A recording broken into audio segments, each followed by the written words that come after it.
और one nation one election से किसी का अधिकार हम नहीं छीन रहे। We are just trying to synchronise the election. हम विधानसभा और लोकसभा के चुनाव को एक साथ करवाने की बात कर रहे हैं, हम चुनाव खत्म कराने की बात नहीं कर रहे। तो विपक्षी दल जो है वो भय और भ्रम फैलाते हैं। आप याद करो आर्टिकल 370-35 पे इन्होंने क्या कहा? इन्होंने कहा था खून की नदियां बह जाएंगी। ट्रिपल तलाक आया तो उन्होंने कहा मुस्लिम बहनों के साथ अत्याचार हो जाएगा। सीएए का कानून बना तो उन्होंने कहा मुस्लिमों को की नागरिकता चली जाएगी। यही कहते थे कि नहीं कहते थे? राम मंदिर बना तो उन्होंने कहा कि हिंदू और मुसलमान अलग अलग हो जाएंगे। विपक्ष ने बार बार झूठ बोला और आपके बीच में डर पैदा करके आपको डराकर ये वर्षों तक आपके वोट बैंक छीनते रहे हैं। केवल वोट लेने का काम किया है, डराने का काम किया है। नरेंद्र मोदी की सरकार डराती रही, आपको मजबूती देने का काम करती है, आपको मजबूत करने का काम करती है। शाहबानो केस में राजीव गांधी जी के पास मौका था कि मुस्लिम बहनों को उनका न्याय दे देते, लेकिन उन्होंने कानून बदल दिया। न्याय दिलाने के लिए नहीं, मुस्लिम बहनों का हक मारने के लिए किया था। लेकिन नरेंद्र मोदी की सरकार ने, भारतीय जनता पार्टी ने कानून बनाया, मुस्लिम बहनों को हक दिलाने के लिए बनाया है। साथियों, हमने किसी का हक छीना नहीं। कौन सा मुस्लिम देश है मुझे बताइए जहां पे ट्रिपल तलाक अब तक है? मैं तो सब मुस्लिम देशों में जाता हूं। यूएई के देश देख लीजिए, सऊदी अरेबिया देख लीजिए, पाकिस्तान देख लो, बांग्लादेश देख लो, अफगानिस्तान देख लो, कहां पे है? केवल वोट बैंक की राजनीति के लिए किया जाता था। सीएए का कानून बनने से जिनको पाकिस्तान अफगानिस्तान में डराया जाता है, धर्म परिवर्तन किया जाता है, जिनकी बच्चियों को उठाकर जबरदस्ती उनका निकाह करवा दिया जाता है, केवल उनको देने के लिए कानून था कि उनको नागरिकता मिल जाए। कोई बुरा तो नहीं किया किसी की बच्ची को नागरिकता मिले तो। आज ये कानून बनाकर भी हम किसी का बुराई नहीं कर रहे। हम क्या कह रहे हैं, थोड़ा ध्यान से सुनना, इसमें क्या हो लागू होता है तो क्या होगा। 2029 को जब पहली पार्लियामेंट चुनकर आएगी, पहले दिन वो बैठेगी, तो वो अपॉइंटेड डेट होगी। उस अपॉइंटेड डेट से ठीक 5 साल बाद अगला चुनाव होगा। उसके बीच में उसकी टर्म 5 साल की है, लोकसभा की भी और विधानसभा की भी। अब कईयों ने कहा कि अगर सरकार गिरेगी तो क्या होगा। कईयों ने कहा इसमें तो सरकार गिराने का प्रावधान नहीं है। इसमें बाकी कोई और प्रावधान नहीं बदला जा रहा है। मैं मीडिया के मित्रों को भी कहना चाहता हूं, थोड़ा जो डिजिटल मीडिया वाले वो और ध्यान से सुनिए। इसमें 82A, 83, 172 एंड 327 ये 4 ही अमेंडमेंट्स लाई जा रही हैं। एक इंसर्ट किया जा रहा है 82A, 83, 172 एंड 327। क्या है ये? इसमें है कि लोकसभा और विधानसभा के चुनाव इकट्ठे होंगे, एक ये सिंक्रोनाइज करना है। दूसरा, पार्लियामेंट को ताकत देनी है कि लोकसभा विधानसभा के चुनाव इकट्ठे कर सके। तीसरा, इलेक्शन कमीशन को ताकत देनी है कि वो तय करे कि चुनाव कब होगा। अगर किसी राज्य की परिस्थिति ठीक नहीं है तो उस समय वहां पे चुनाव नहीं होगा।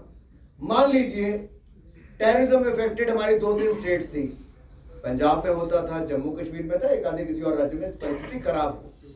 अगर ऐसी कोई परिस्थिति है तो इलेक्शन कमीशन तय करे कि इसका चुनाव कब होगा, और उसके लिए भी they have to give a valid reason. उनको एक सही कोई बताना पड़ेगा क्या रीजन है।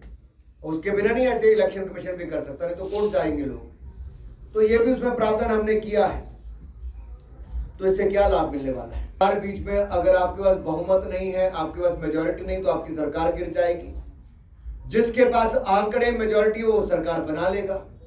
तो जो अनएक्सपायर्ड टर्म है, जितना बाकी समय बचा उसके लिए पहले भी इतनी सरकार बनती थी वो बनेगी। लेकिन मान लो अगर सरकार गिर जाती है, कोई बना नहीं पाता है, मान लीजिए 2029 में हमारा चुनाव हुआ, 2031 में जम्मू कश्मीर की सरकार गिर जाती है, तो क्या अगला विधानसभा चुनाव में 5 साल के लिए सरकार चुनी जाएगी? नहीं, वो 3 साल के लिए चुनी जाएगी, 2034 तक के लिए। It is called unexpired term. जो समय पूरा नहीं हुआ, केवल उस समय के लिए सरकार चुनी जाएगी। क्लैरिटी है, अनएक्सपायर्ड टर्म के लिए सरकार चुन जाएगी। आप सरकार गिरा सकते हो अगर आपके पास नंबर है, आप सरकार बना सकते हो अगर आपके पास नंबर है। और इससे क्या होने वाला है और क्या होगा बताइए, क्या क्या फायदे होने वाले हैं?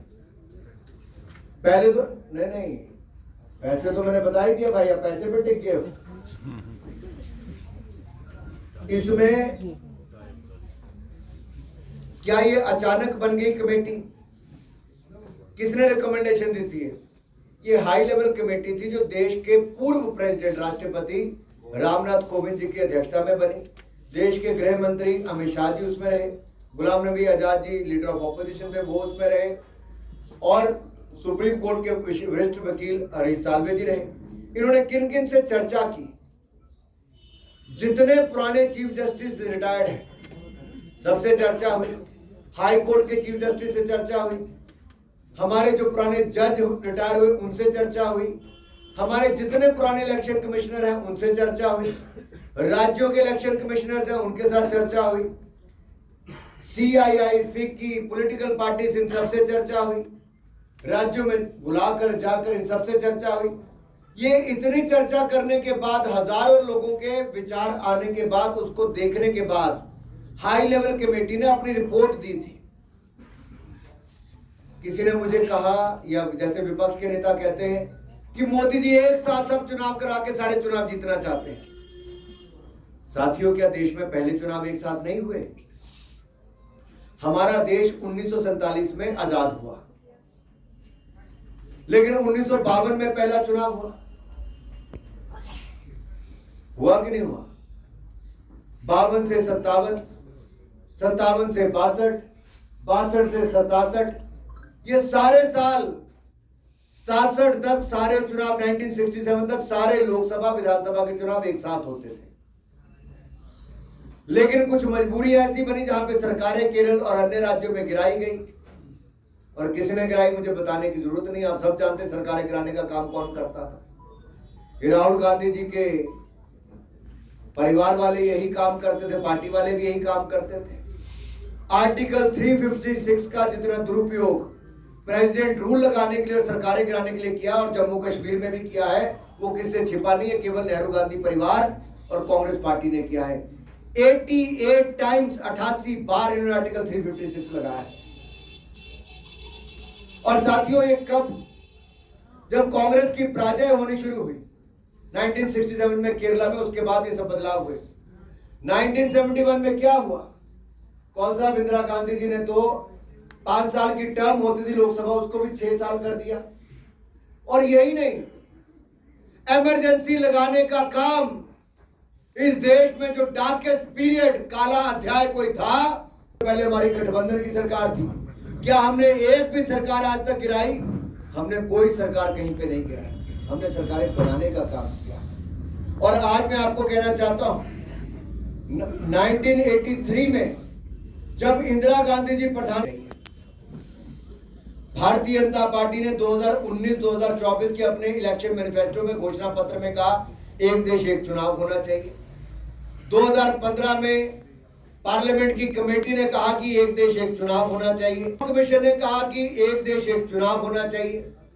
1984 में हम लोगों ने, भाजपा ने तब वायदा कर दिया था कि एक देश एक चुनाव होना चाहिए।